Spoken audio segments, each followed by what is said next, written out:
All right, this is Algebra 2, homework help from lesson 20 on page 100. Problems 3, 7, 11, 18, and 22. Problem 3 says, the expensive ones cost $7. So I'm going to call that 7E, E for expensive. Whereas the worthless ones were $2, so I'll call that W. The person, I'm not going to attempt the name, spent $111. So when I take 7 times the number of expensive ones plus 2 times the number of worthless ones, she spent $111. All right. And bought 3 more expensive. She bought 3 more of those than she bought of worthless ones. All right. How many of each kind did she buy? All right. Then it's just substitution. So for E, I'm going to substitute in W plus 3. 7W plus 3 plus 2W is 111. Distributing the 7, that's 7W plus 21 plus 2W is 111.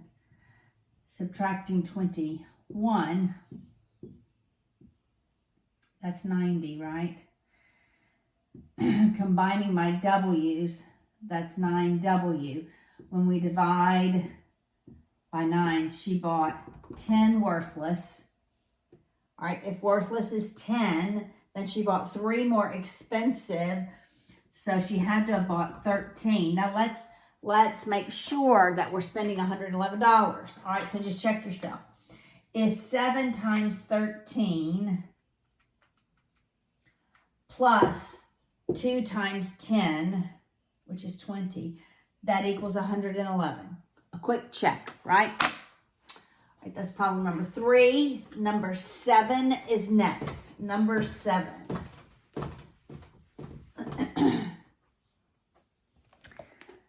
All right, I'll write it out, then we'll do the long division. All right, divide negative 2x cubed minus x plus 2. Divide that by, I'm going to write it as x minus 1. It says negative 1 plus x, but you want all of your terms in descending exponential order. We're going to do synthetic division. All right. All right, so in the backwards L, that's what I write. Whatever makes, it's a linear term, we can do synthetic division. So whatever makes that 0. 1 would make that 0. That's what I write here. Here are all of my coefficients. I start with x cubed. There's negative 2x cubes. I need a place for x squareds. There's none of them. For x is negative 1, and then your constant is 2. It's bring down, multiply, add, multiply, add. So we bring down the negative 2 first. Then we multiply 1 times negative 2 is negative 2. And then we add, that's negative 2. Then we multiply, 1 times negative 2 is negative 2. Then we add, that's negative 3. Then we multiply, 1 times negative 3 is negative 3. Here's where my remainder is. It's going to be negative 1. Okay, because this is the coefficient for x cubed, you always start out with one coefficient, one exponent less. So this is your coefficient to x squared, x, constant, remainder. So the answer is negative 2x squared minus 2x minus 3, remainder of negative 1 over x minus 1. All right. Now, that's number 7. Number 11. All right, number 11 is next. And it's 5 square root of 5. 5 square root of 5 times 2 square root of 5 minus 3 square root of 10. First thing I ask myself, are the radicals in the most simplified form? And they are. I can't simplify them anymore. So I distribute. When I distribute outside the radical. 5 times 2, which is 10, I distribute under the radical. Square root of 5 times square root of 5 is 5. So it's going to be times 5. That's going to be my first term. All right? 10 times 5. Now I subtract. Again, I multiply outside. That's 5 times 3, which is 15. And I multiply under the radical. I'm going to leave it as 5 times 10. Because I know I can pull a 5 out. All right? I'm going to go ahead and say 50. All right? 5 times 10, which is 50. All right, so let's simplify this. That's 50 minus. Now I ask myself, is there a perfect square that goes into 50? And there is. 50 is 2 times 25. 25 is a perfect square. When I pull it out from under the radical, so that's really, okay, this whole term here is really 15 times square root of 2 times square root of 25. I can unsquare 25 and make it 5. So it's 15 times 5 times square root of 2. Got it? It's 15 times 5 times square root of 2. 15 times 5, quickly, is 75. So it's 50 minus 75 square root of 2. And you would leave it in that form. Number 18 is next. It says find the equation of a line parallel. So parallel lines have the same slopes but different y-intercepts. So we want it parallel to this line.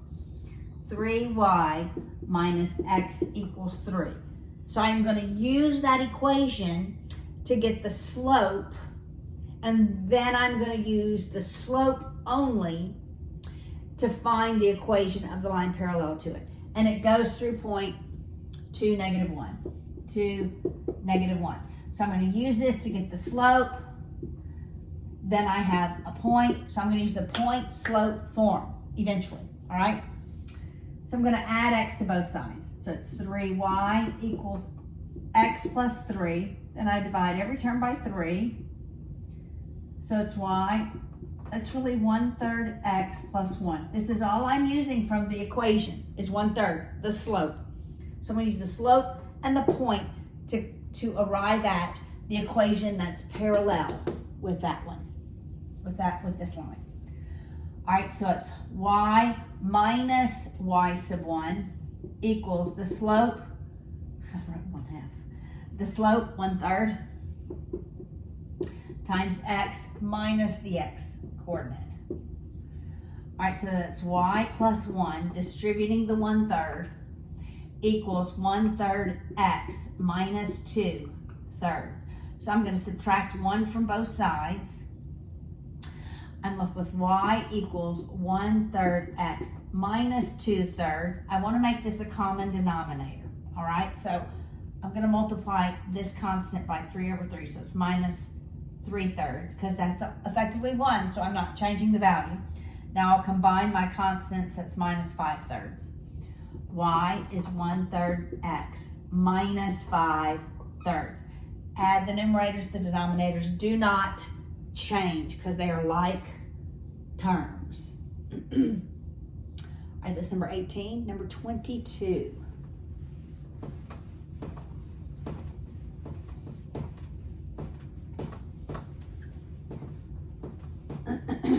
Number 22. All right, it has decimals and an equal sign, so I'm eliminating the decimal. So initially I want to write every term with the same number of decimal places as the term that has the largest number of decimal places. All right, so I look at it, and the largest number of decimal places is 2. All right, so I'm going to write everything with 2 decimal places. So it's negative 0.004 x minus. Now this is just 1x.